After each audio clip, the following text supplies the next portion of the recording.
Ça jazz à Lyon sur Jazz Radio et lyonmac.com avec Alexis André. Bonjour Alexis André. Bonjour Benoît Thuré. Ce matin dans Ça jazz à Lyon, nous recevons l'eurodéputée PS Sylvie Guillaume, candidate à sa réélection. Sylvie Guillaume, bonjour. Bonjour. Vous terminez votre premier mandat d'eurodéputé. Quel bilan vous faites de ces 5 années passées au Parlement ? Le bilan personnel que je pose est plutôt satisfaisant. J'ai trouvé que c'était une institution très ouverte, très collaborative, dans laquelle on peut réellement s'épanouir comme politique. Institutionnellement et dans les résultats, je suis évidemment très déçue que cette Europe ait choisi une voie exclusivement libérale. C'est une Europe dominée par la droite et nous sommes en campagne électorale, donc il appartient de dénoncer la manière dont ça a fonctionné ces dernières années qui est insatisfaisant. Toujours sur ce bilan, quelles sont vos actions qui ont pu changer le quotidien des Européens, des Français et des Lyonnais ? À titre personnel, je me suis plutôt engagée dans une commission qui s'appelle Justice Affaires Intérieures. Donc nous avons beaucoup travaillé sur les questions de migration et d'asile. Et à titre personnel, je me suis chargée notamment d'un rapport sur l'harmonisation du droit d'asile. Donc il va rentrer en activité après la transposition dans le droit français qui est en cours. Donc ça va changer directement la vie dans l'Europe de tous ceux qui vont demander l'asile. Mais dans d'autres domaines, j'ai été beaucoup investie notamment sur la question des fonds sociaux européens, dans la sauvegarde du fonds social, du fonds social européen, du fonds d'aide alimentaire pour les plus démunis. Donc j'ai beaucoup travaillé d'un point de vue social pour la mise en application de normes. Je dois signaler aussi que je suis très intéressée dans le quotidien de défendre toutes les questions liées à la consommation aussi. Je crois que c'est un secteur santé-consommation dans lequel l'Union européenne est très importante, ainsi que dans le domaine de l'environnement. Nous avons plus entendu parler, il est évident, de la lutte contre la crise économique et contre les déficits bancaires pendant ce mandat, mais il y a eu aussi beaucoup de choses très concrètes, comme je viens de l'indiquer, pour la vie des Européens. Et en cas de réélection, quelles sont là encore vos ambitions personnelles pour l'Europe ? Mes ambitions personnelles, c'est de pouvoir continuer, parce que vous savez, on ne s'improvise pas parlementaire européen. C'est vraiment une fonction extrêmement exigeante qui demande beaucoup d'apprentissage et c'est long à acquérir à la fois les connaissances nécessaires qui vous octroient la responsabilité et la capacité à légiférer pour 500 millions de citoyens. Donc j'aimerais pouvoir continuer à travailler dans mes domaines de prédilection, comme je vous le disais tout à l'heure, les questions de migration et d'asile. Également continuer de travailler sur la dimension de l'égalité homme-femme, puisque j'étais également membre de la commission égalité des genres.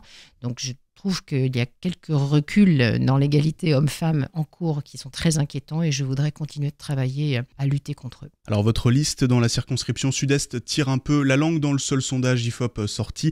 Vous seriez crédité de 13% d'intention de vote, c'est 1 point de moins qu'en 2009 et c'est très loin de l'UMP et du Front National. C'est le genre d'enquête qui vous plombe ou qui au contraire vous donne encore plus envie de travailler sur le terrain ? Vous savez, j'accorde une importance modérée aux enquêtes et aux sondages. Ils donnent une indication, mais qui est une indication dans un contexte où il y aura beaucoup d'abstention et ils font contrer cela.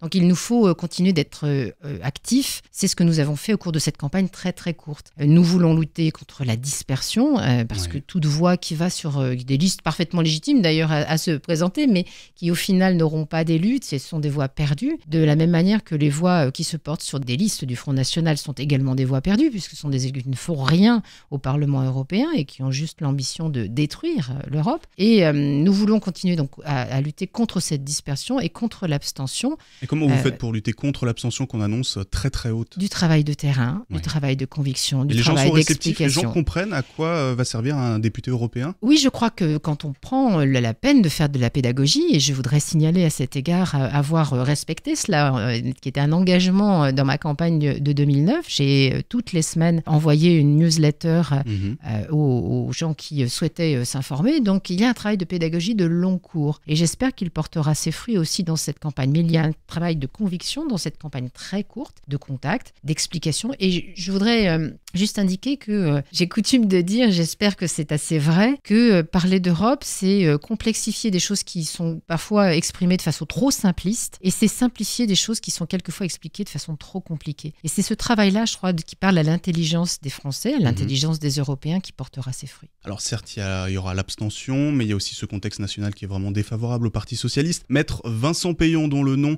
reste fortement attaché à la réforme des rythmes scolaires qui en ce moment récolte la grogne des enseignants et des parents d'élèves, c'était vraiment le meilleur choix pour ce scrutin. Vincent Payon est parlementaire européen depuis 2004. Ouais. Il est devenu ministre de l'Éducation nationale en 2012. Il a donc interrompu son mandat pour devenir ministre. Il est redevenu parlementaire européen après qu'il soit parti du gouvernement. C'est quelqu'un qui a travaillé, quoi qu'on en dise, et c'est une excellente tête de liste qui, je crois, fait bien partager justement l'ambition européenne que notre liste, notre parti a dans cette élection. Donc il ne faut pas tirer trop vite sur le pianiste parce que je crois que nous sommes tout à fait en situation d'être la bonne surprise de cette élection. Alors, en parlant de bonne surprise, vous avez fait une intervention décalée, vous avez vogué avec Vincent Payon sur une péniche pour convaincre les électeurs. Quelles sont les retombées de cette opération ? Ce que nous voulions faire au travers de cette petite péniche qui a parcouru 6 départements de cette grande circonscription, qui en compte 16,